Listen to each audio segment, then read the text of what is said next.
Capítulo 11. Amar o próximo como a si mesmo. O maior mandamento. Fazer aos outros o que gostaríamos de que os outros fizessem para nós. Parábola dos credores e dos devedores. Dar a César o que é de César. Instruções dos Espíritos. A lei de amor. O egoísmo. A fé e a caridade. Caridade para com os criminosos. Deve-se expor a própria vida por um malfeitor? O maior mandamento. Os fariseus, informados de que ele tinha fechado a boca dos saduceus, se reuniram. E um deles, que era doutor da lei, veio lhe fazer esta pergunta para tentá-lo. Mestre, qual é o maior mandamento da lei? Jesus lhes respondeu: Amarás o Senhor teu Deus de todo o teu coração, de toda a tua alma e de todo o teu espírito. Este é o maior e o primeiro mandamento. E aqui tens o segundo, semelhante a este. Amarás teu próximo como a ti mesmo. Toda a lei e os profetas estão contidos nesses dois mandamentos. São Mateus. Façam aos homens tudo o que querem que eles lhes façam, pois nisto se concentram a lei e os profetas. São Mateus. Tratem todos os homens como gostariam que eles os tratassem. São Lucas. O reino dos céus se compara a um rei que quis tomar conta de seus servidores. E começando a fazê-lo, apresentou-lhe um que lhe devia 10.000 talentos. Mas como não tinha meios de restituí-los, seu senhor mandou que fosse vendido, juntamente com sua mulher, seus filhos e tudo o que possuía para quitar a dívida. O servidor, prostrando-se a seus pés, conjurava-o dizendo: Senhor, tenha um pouco de paciência e te pagarei tudo. Então, o senhor desse servo, tocado de compaixão, o deixou ir e lhe perdoou a dívida. Mas esse servidor, logo ao sair, encontrou um de seus companheiros, que lhe devia 100 dinheiros. Agarrou-o pela goela e, quase chegando a estrangulá-lo, dizia: Paga o que me deves. O companheiro, lançando-se a seus pés, conjurava-o dizendo: Tenha um pouco de paciência e te pagarei tudo. Mas o outro não quis escutá-lo. Foi embora e mandou prendê-lo, para assim conservá-lo, até que pagasse o que lhe devia. Os outros servos, seus companheiros, vendo o que se passava, foram extremamente aflitos e avisaram o senhor de tudo o que havia acontecido. Então o senhor mandou que trouxessem à sua presença aquele servidor e lhe disse: Mau servo, eu te havia perdoado tudo o que me devias. Por que me imploraste? Não devias então também tu ter compaixão de teu companheiro, como eu tive de ti? E o Senhor, encolerizado, entregou-o nas mãos dos verdugos, até que pagasse tudo o que devia. É assim que meu Pai, que está no céu, os tratará, se cada um de vocês não perdoar a seu irmão do fundo do coração as faltas que tiver cometido contra você. São Mateus. Amar o próximo como a si mesmo, fazer pelos outros o que gostaríamos que os outros fizessem por nós, é a expressão mais completa da caridade, porque resume todos os deveres do homem para com o próximo. Não podemos encontrar guia mais seguro a esse respeito que tomar como medida do que devemos fazer aos outros aquilo que desejamos para nós. Com que direito exigiríamos de nossos semelhantes melhor proceder, mais indulgência, mais benevolência e devotamento para conosco do que os que nós próprios devemos para com eles, a prática dessas máximas tende à destruição do egoísmo. Quando os homens as adotarem como regra de conduta e como base de suas instituições, compreenderão a verdadeira fraternidade e farão reinar entre eles a paz e a justiça. Não haverá mais ódios, nem dissensões, mas somente união, concórdia e benevolência mútua. Deem a César o que é de César. Então os fariseus, depois de se retirarem, tramaram entre si para surpreendê-lo em suas próprias palavras. Mandaram então seus discípulos, em companhia dos herodianos, dizer-lhe: Mestre, sabemos que és verdadeiro e que ensinas o caminho de Deus pela verdade, sem levar em conta quem quer que seja. Porque não consideras a pessoa nos homens? Dá-nos, pois, teu parecer sobre isto. É lícito pagar ou deixar de pagar o tributo a César? Mas Jesus, que conhecia sua malícia, lhes disse: Hipócritas, por que me tentam? Mostrem a moeda que é dada em pagamento do tributo. Depois de lhe apresentarem um denário, Jesus perguntou: De que é esta imagem e de quem é esta inscrição? De César, responderam eles. Então Jesus retrucou: Deem, pois, a César o que é de César e a Deus o que é de Deus. Ouvindo-o falar dessa maneira, ficaram admirados com sua resposta e, deixando-o, se retiraram. São Mateus. A pergunta feita a Jesus era motivada pela circunstância de que os judeus, abandonando o tributo que lhes era imposto pelos romanos, haviam feito do pagamento desse tributo uma questão religiosa. Um partido numeroso se havia formado para refutar o imposto. O pagamento do tributo era para eles, portanto, uma irritante questão de atualidade, sem o que a pergunta feita a Jesus: é lícito pagar ou deixar de pagar o tributo a César? Não teria nenhum sentido. Essa pergunta era uma cilada, pois, segundo sua resposta, esperavam incitar contra ele tanto a autoridade romana como os judeus dissidentes. Mas Jesus, que conhecia sua malícia, contorna a dificuldade dando-lhes uma lição de justiça e dizendo que a cada um deve ser devolvido o que lhe é devido. Essa sentença, deem a César o que é de César, não deve ser entendida de modo restrito e absoluto. Como todos os ensinamentos de Jesus, é um princípio geral, resumido sob sua própria prática, e usual e deduzido de uma circunstância particular. Esse princípio é uma consequência daquele segundo, o qual devemos proceder para com os outros, como gostaríamos que os outros procedessem para conosco. Condena todo prejuízo material e moral que possa ser causado a outrem. Toda violação de seus interesses prescreve o respeito a seus direitos de cada um. Como cada um deseja que sejam respeitados os seus.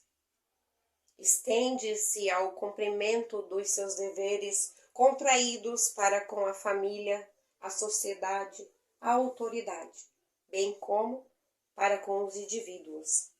Instruções dos Espíritos. A lei do amor. O amor resume toda a doutrina de Jesus. pois esse é o sentimento por excelência.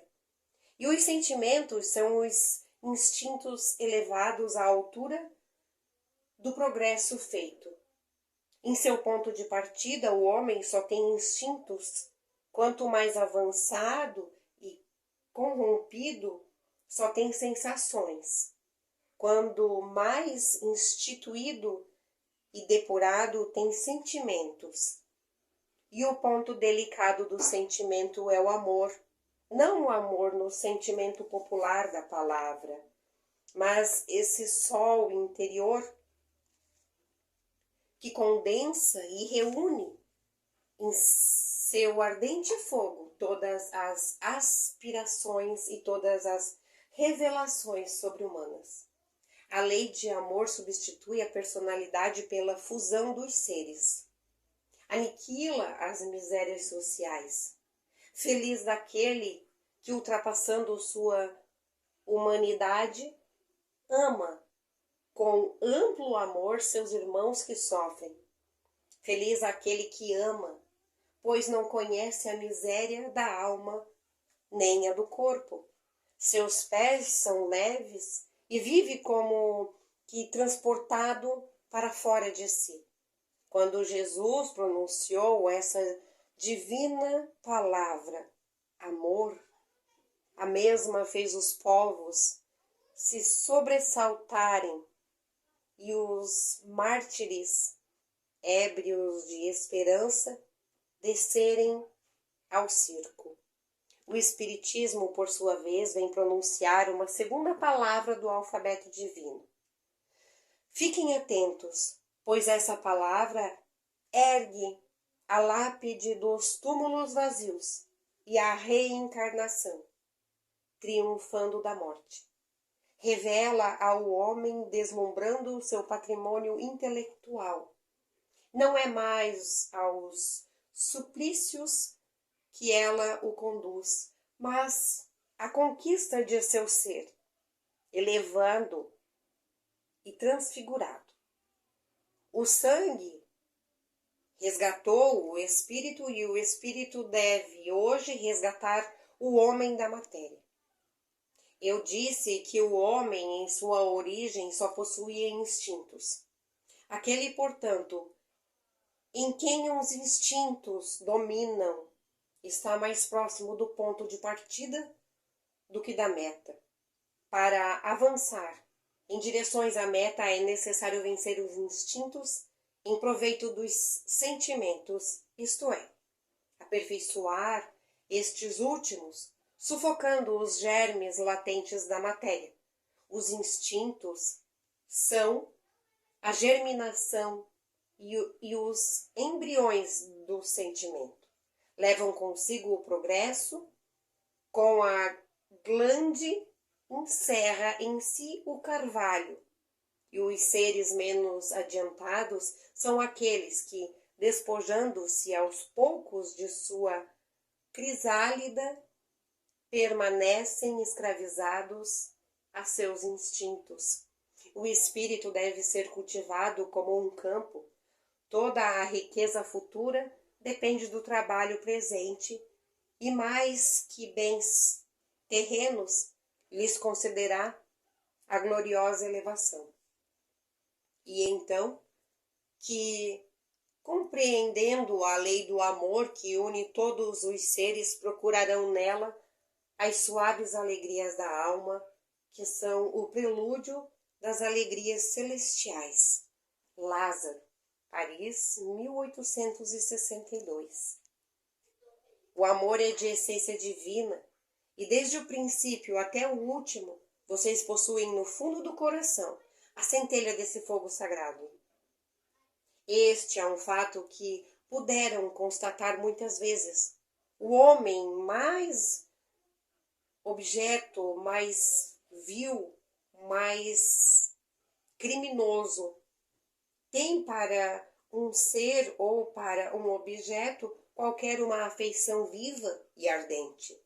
A prova de tudo, quanto tem desse a diminuí-la, e que atinge muitas vezes proporções sublimes.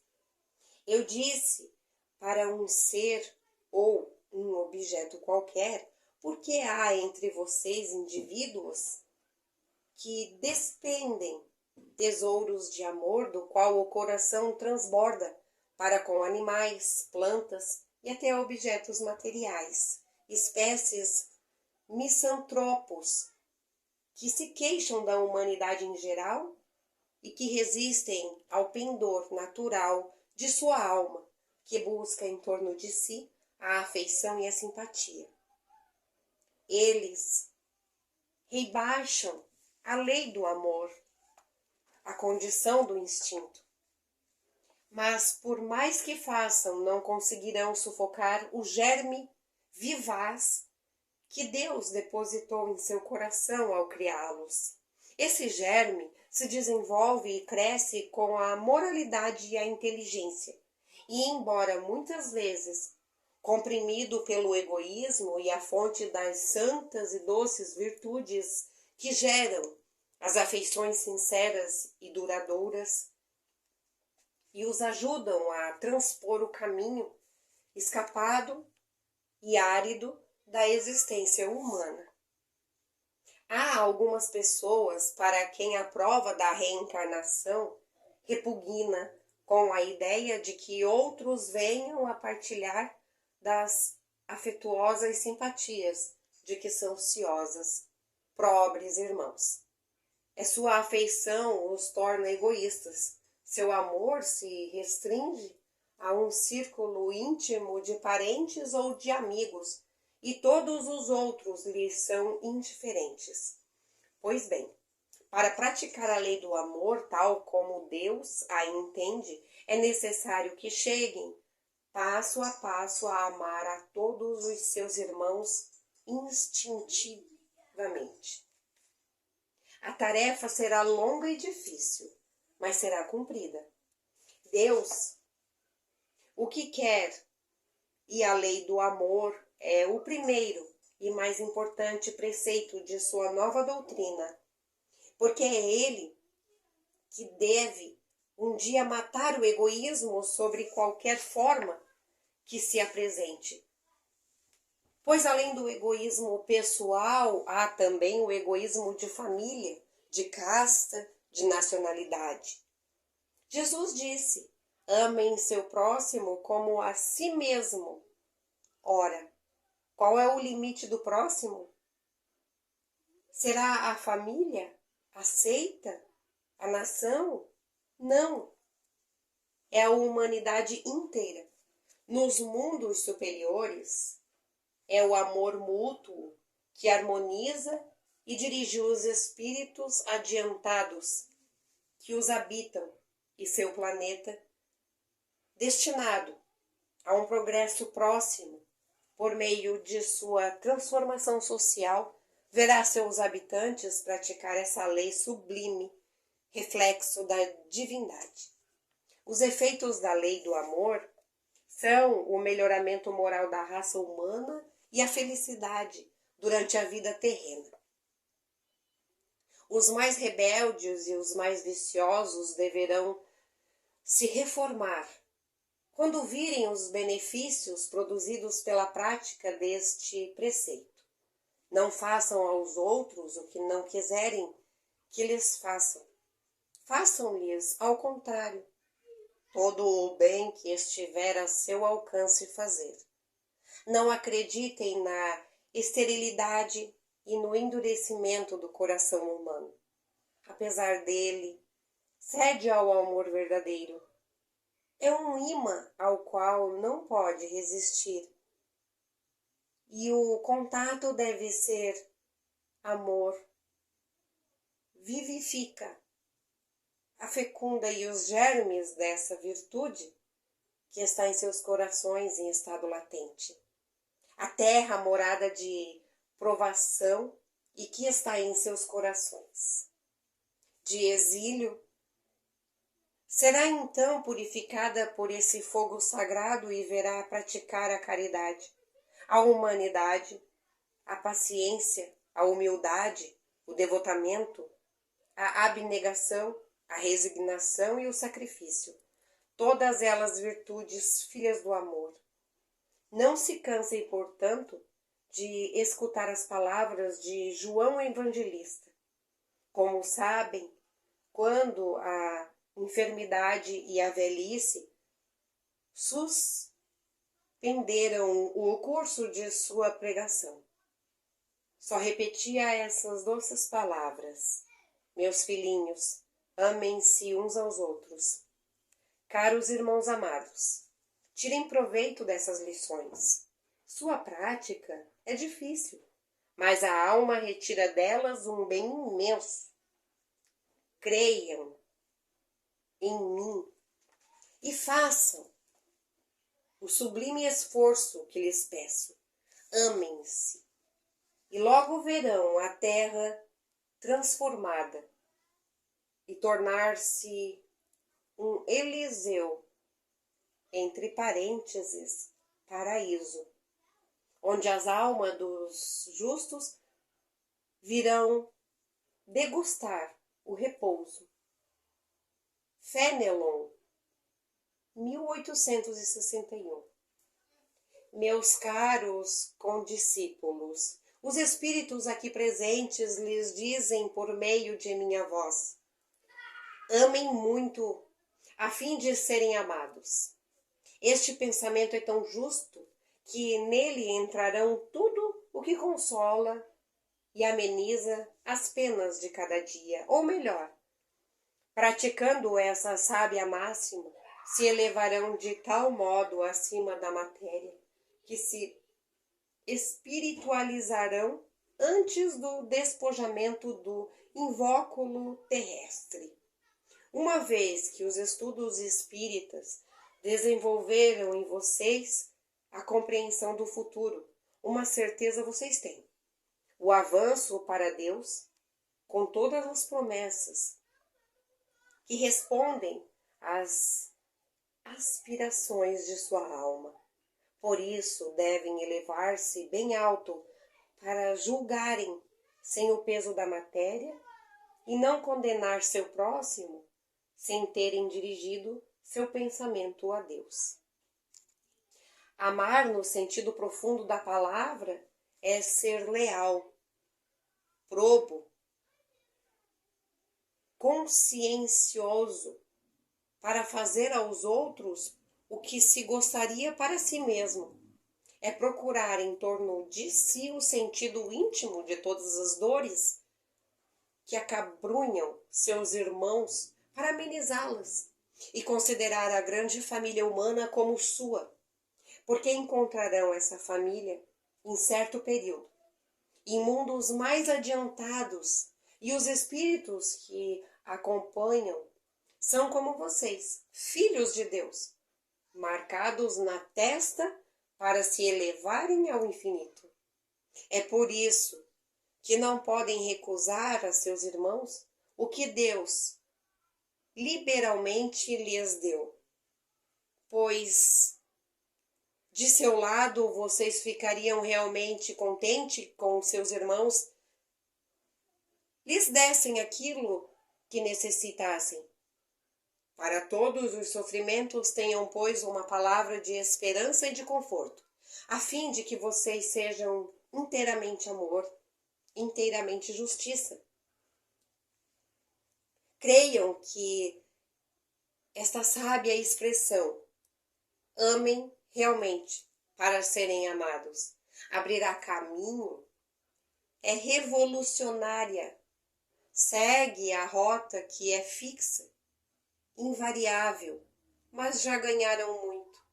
Vocês que me ouvem, vocês são infinitamente melhores do que eram há 100 anos.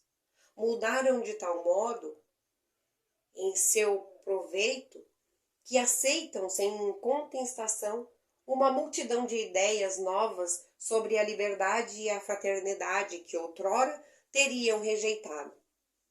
Ora, daqui a 100 anos aceitarão com a mesma facilidade aquelas que ainda não puderam entrar em seu cérebro.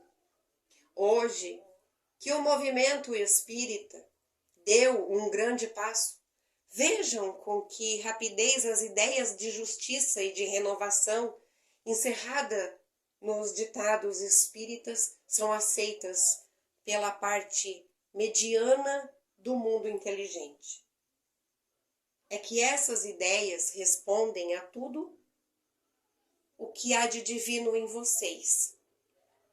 É que são preparados com uma semente fecunda, a do século passado, que implantou na sociedade as grandes ideias de progresso.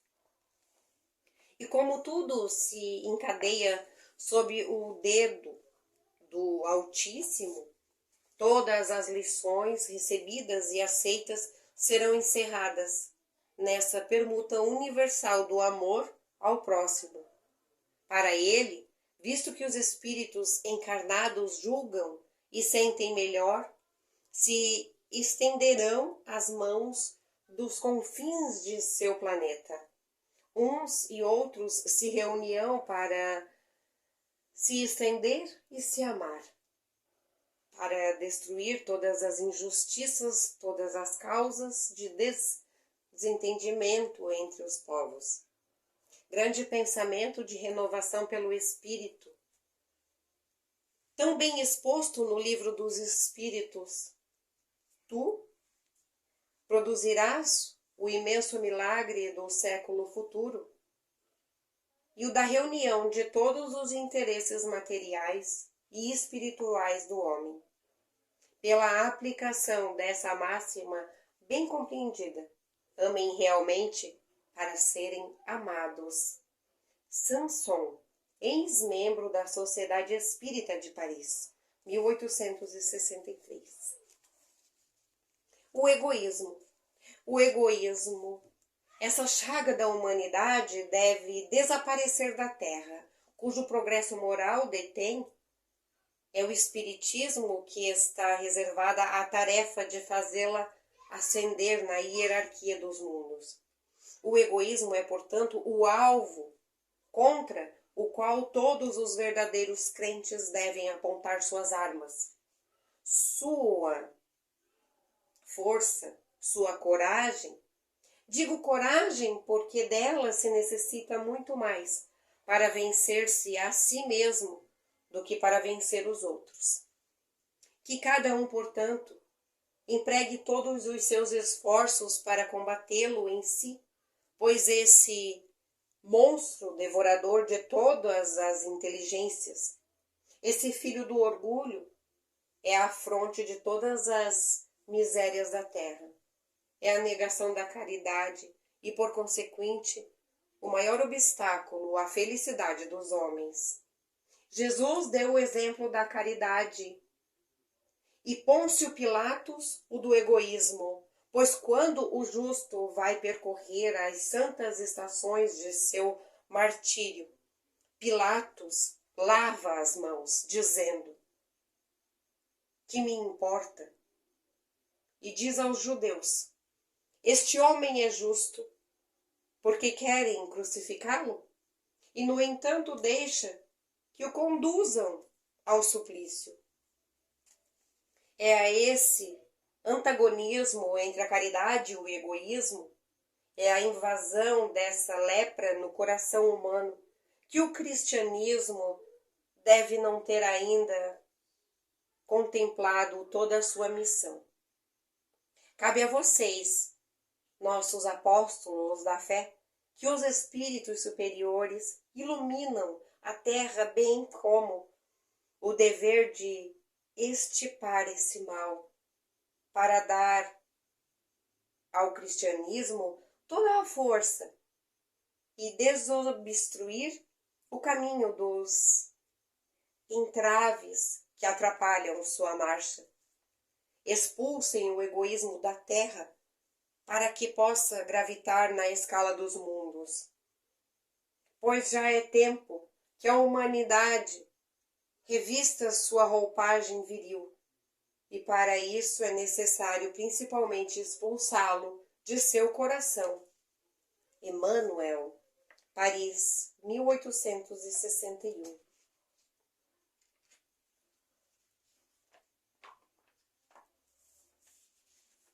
Se os homens se amassem reciprocamente, a caridade seria muito mais praticada.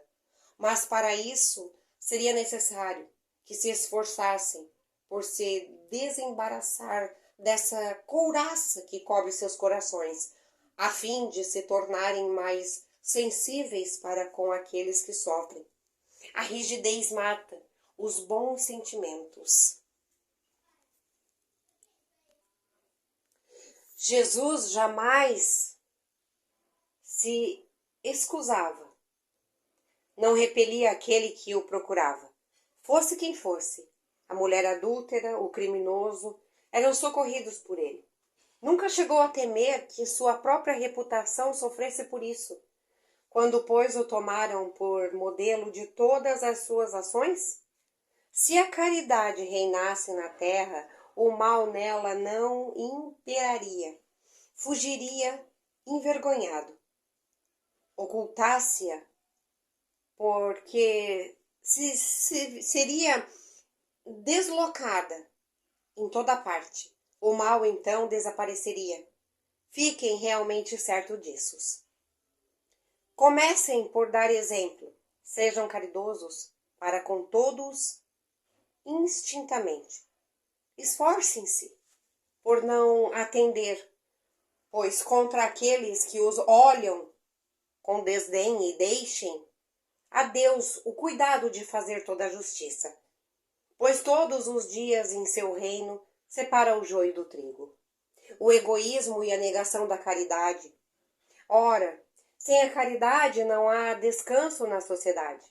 Digo mais, não há segurança com o egoísmo e o orgulho que andam de mãos dadas. A vida será sempre uma carreira que pende para o mais hábil, uma luta de interesses em que são calçadas os pés as mais santas afeições, e que nem os sagrados laços da família são respeitados. Pascal Sens, 1862. A fé e a caridade. Disse-lhes há pouco, meus caros filhos, a caridade sem a fé não bastava para manter entre os homens a ordem social capaz de torná-los felizes. Deveria ter dito que a caridade é impossível sem a fé. Na verdade, porém, realmente, encontrar impulsos generosos, mesmo entre os que não têm nenhuma religião, mas essa caridade austera, que só se pratica com abnegação, pelo sacrifício constante de todo o interesse egoísta, só mesmo a fé pode inspirá-la, pois só ela é que nos faz carregar com coragem e perseverança a cruz desta vida. Sim, meus filhos, é em vão que o homem ávido de prazeres procure iludir-se sobre seu destino aqui na terra, sustentando que lhe é permitido ocupar-se unicamente de sua felicidade. Certamente, Deus nos criou para sermos felizes na eternidade. Entretanto, a vida terrestre deve servir exclusivamente a nosso aperfeiçoamento moral, que mais facilmente se adquire com auxílio dos órgãos físicos e do mundo material, sem contar as vicissitudes usuais da vida, a diversidade de seus gostos, de seus pendores, de suas necessidades. Esse é também o meio de se aperfeiçoarem, exercitando-se na caridade. De fato, só a força das concessões e de sacrifícios mútuos é que podem manter a harmonia entre elementos tão diversos. Terão, contudo, razão de afirmarem que a felicidade é distinta ao homem desta terra, desde que a procurem, não nos prazeres materiais, mas no bem. A história da cristandade fala de mártires que se encaminhavam para o suplício com alegria. Hoje, em sua sociedade, para ser cristão não é necessário nem o holocausto do martírio, nem o sacrifício da vida, mas a única e simplesmente o sacrifício de seu egoísmo e de seu orgulho e de sua vaidade. Triunfarão se a caridade o inspirir e a fé os sustentar. Espírito protetor, Crasovia, 1861. Caridade com os criminosos. A verdadeira caridade é um dos mais sublimes ensinamentos que Deus deu ao mundo. Deve-se existir entre os verdadeiros discípulos de sua doutrina uma fraternidade completa. Devem amar os infelizes, os criminosos, como criaturas de Deus, às quais o perdão e a misericórdia serão concedidos, se arrependerem, como vocês mesmos, pelas faltas que cometem contra a sua lei. Pensem que vocês são mais repreensíveis, mais culpados do que eles, a quem negarem perdão e comiseração. Pois muitas vezes eles não conhecem a Deus como vocês o conhecem, e a eles será pedido muito menos que a vocês. Não julguem. Não julguem, meus caros amigos, pois o juízo que proferirem lhes será aplicado mais severamente ainda, e vocês necessitam de indulgência pelos pecados que cometem sem cessar. Não sabem que há muitas ações que são crimes aos olhos do Deus de pureza, e que o mundo nem sequer como falta leves considera? A verdadeira caridade não consiste apenas na esmola que dão, nem mesmo nas palavras de consolação que podem acrescentar à lei. Não é somente isso que Deus exige de vocês. A caridade sublime ensina por Jesus consiste também na benevolência, concedida sempre e em todas as coisas a seu próximo. Podem ainda exercer essa virtude sublime em muitos outros seres para os quais nenhuma utilidade terão suas esmolas e para quem palavras de consolo, de encorajamento, de amor conduzirão ao Senhor. E são próximos os tempos, repito-o, em que a grande fraternidade reinará neste mundo. A lei de Cristo é aquela que regerá os homens. Somente essa lei será freio à esperança e conduzirá as almas às moradas bem-aventuradas. Amem, pois como filhos de um mesmo Pai, não façam diferença entre outros infelizes, pois é Deus que quer que todos sejam iguais. Não desprezem ninguém. Deus permite que grandes criminosos estejam entre vocês, a fim de que lhes sirvam de ensinamento.